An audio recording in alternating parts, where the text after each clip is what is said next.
Bueno, seguimos aquí en Aquí sí hay historia con Elvis y seguimos con la historia. Y entonces, Y entonces, a ver, 1998 decidimos parar el asunto más que todo por geografía, porque Tato estaba en Bogotá, yo estaba en Medellín y Ricky estaba en Boston.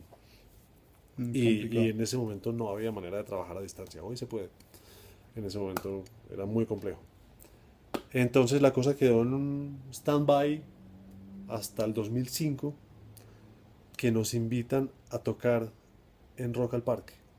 Ok, En ese año yo llegué a vivir a Bogotá y cuando estuvimos acá hablamos con Ricky como, mire, está esta invitación para ir a Rock al Parque. Ricky vino, eh, ensayamos, como que esa conversación inicial lo que quedó ahí fue, bueno, vamos a volver pero no con las viejas glorias, vamos a volver con cosas nuevas. ok. Entonces, pues esa presentación de Rock al Parque sí fue una presentación con canciones viejas, que de todas maneras fue una cosa muy fuerte. Mm, Ese día nos bajamos de la tarima como diciendo, es un compromiso volver a tocar, volver a montar la banda. Y empezamos a trabajar y eso fue un trabajo largo. O sea, de ahí hasta que salió el siguiente disco, pasaron 5 años. 2010 sale el siguiente disco, que se llama Romances Científicos. Es este disco. a ver, Es un disco completamente independiente, ya ahí no tenemos disquera de nada. ujú, Eh, Contactamos un productor británico que se llama Phil Vinal, el productor de Zoé, total, sí. y bueno, y de una cantidad de bandas británicas impresionantes. Este tipo estuvo muy en el comienzo como de esa onda de synth pop inglesa de fines de los 70, comienzos de los 80, entonces él estaba muy en las raíces de lo que fue el comienzo de nuestro sonido también, pues Sí. lo que fue nuestra escuela, digamos. Y fue muy importante por eso, él tenía muy claro como lo que nosotros queríamos. Y yo siempre que he hablado de este disco, siempre he dicho, Estados Alterados, hasta este momento nunca había sonado tan Estados Alterados, porque nunca habíamos podido hacer tanto como lo que queríamos de verdad. Sí. Eh, Se llama Romances Científicos porque ese era el nombre que tenía antiguamente la ciencia ficción. Digamos Julio Verne y H.G. Wells y toda esta gente. Ujú, Ellos no escribían ciencia ficción, sino romances científicos. Y era como la época de las utopías, como la época de podemos ir a la luna, podemos ah, construir un submarino atómico, podemos viajar en el sí, tiempo. ir al centro de la Tierra y esas cosas, sí. Exacto, como hoy en día todos son distopias. Hoy en día todo es, se va a acabar el mundo, la Ujú, contaminación nos jodió. Y yo sí creo que un poquito uno como que el futuro que se imagina es el que crea. Entonces esto era un intento ahí como de mensaje optimista. Es un disco muy chévere.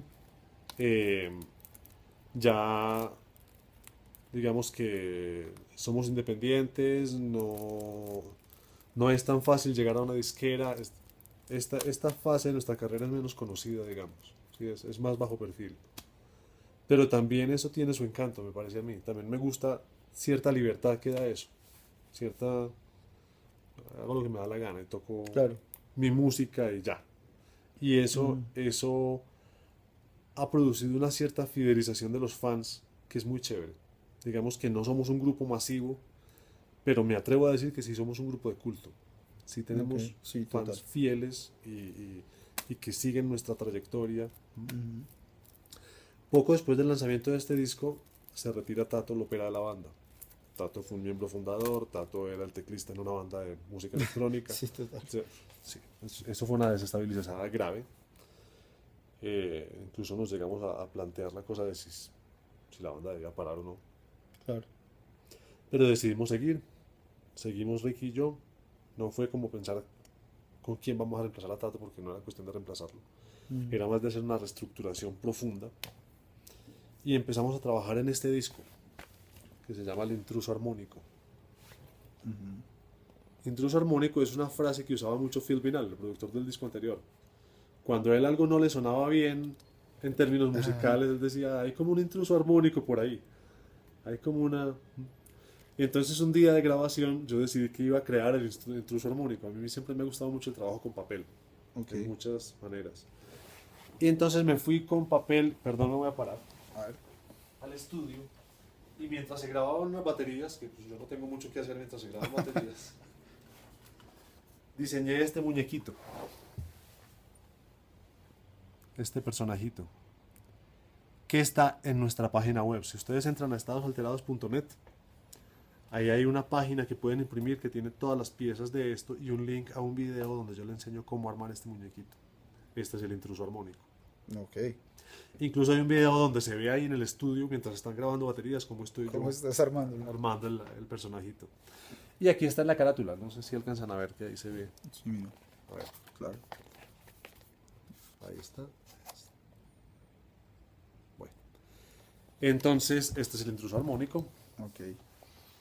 Es un disco que empezamos a trabajar solos y que luego, teniendo los demos hechos, entraron a trabajar varias personas que nos ayudaron mucho. Carlos Calvo de Sexy Lucy, Ujú. Juan Gallego, que es un amigo músico de toda la vida que vive en Nueva York. Él tiene una banda que se llama The Sheens, pero... y otra cosa importante fue que volvimos a trabajar con el productor de nuestro primer disco, con Víctor García. Como decía, Víctor está radicado en Los Ángeles y trabajamos con él. Y entonces esto fue como cerrar un círculo. Fue como Claro. la persona con la que empezamos es con la que vamos a hacer este último disco, que decidimos además sacar en vinilo. Aquí ya no está con nosotros María Inés Vélez, esto es diseño de Wolfgang Guarín, un amigo nuestro. A ver. Foto de Juan Felipe Rubio. Perdón, Sí. a ver cómo es. Como por acá. ahí. Sí.